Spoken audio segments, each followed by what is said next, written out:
Yeah. Congenital cytomegalovirus infection.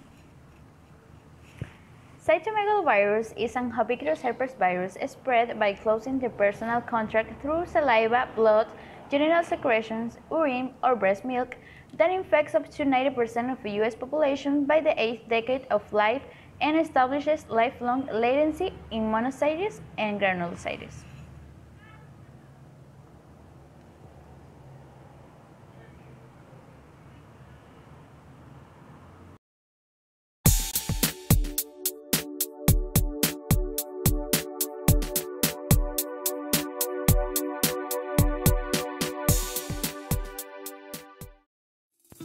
Cytomegalovirus is an enveloped double-stranded linear DNA virus in the herpes virus family.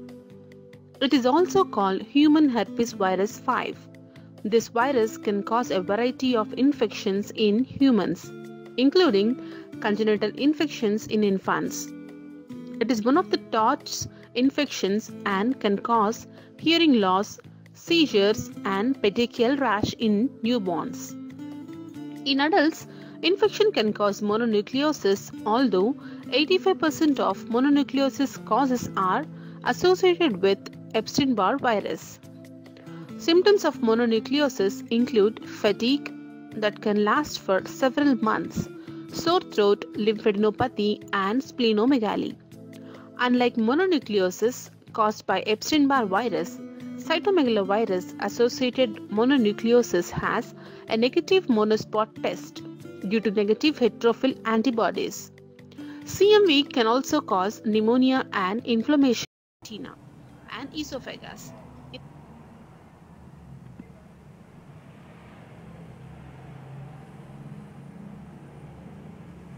Applications in medicine. Cytomegalovirus is the most common congenital infection causing serious disease in infants. It is the leading infectious cause of sensorineural hearing loss and neurodevelopmental disability in developed countries.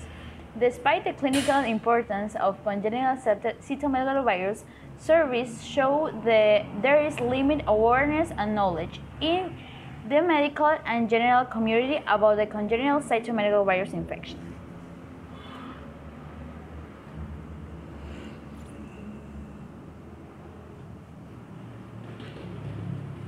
This video, we're going to talk about cytomegalovirus, which we call CMV. And if we wanted to be really precise, we should say human cytomegalovirus because there are other non-human cytomegaloviruses. But we're just going to say CMV. So CMV is HHV5, and it's a beta herpes virus. And it receives a lot less press than the other herpes viruses, and that's probably because the vast majority of cases are asymptomatic. However, it can do a number of things. It can cause a mono-like syndrome. It can cause serious infections in immunocompromised people, especially AIDS patients and transplant recipients. And it's also the most important congenitally acquired infection in the US. And we'll talk about all these things later. But although it receives less press, CMV is totally ubiquitous. Up to 90% of 80-year-olds have CMV antibodies. You can acquire it any time, especially early childhood and adolescence. So why is it so common? Well, that's because it's transmissible in so many different ways. It can be transmitted directly from person to person or via fomites in the environment. Sexual transmission occurs. The one thing it can't do is spread through the air like VZV because CMV does not get airborne. But it's shed from saliva, urine, cervicovaginal, breast milk, even semen. It can be acquired breeding.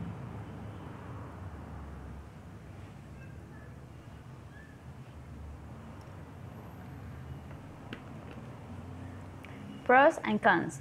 Pros: long and overall survival, long-term effects. Cons: may cause side effects like nausea, vomiting, loss of appetite, and weight loss.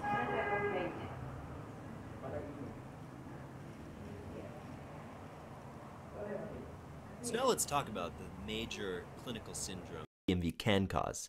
So the three main ones are infectious mononucleosis, congenital disease, and disease in immunocompromised hosts.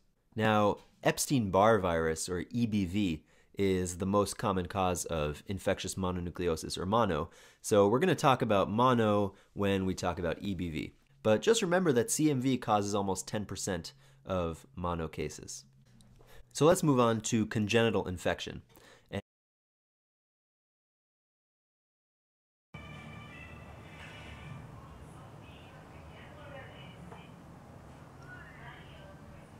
Conclusion.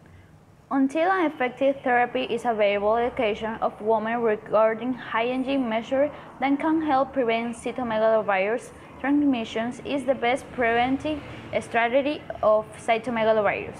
Obstetricians, midwives, obstetrics, physicians, and other clinicians and lead the way in ensuring that its vital education becomes part of the prenatal care.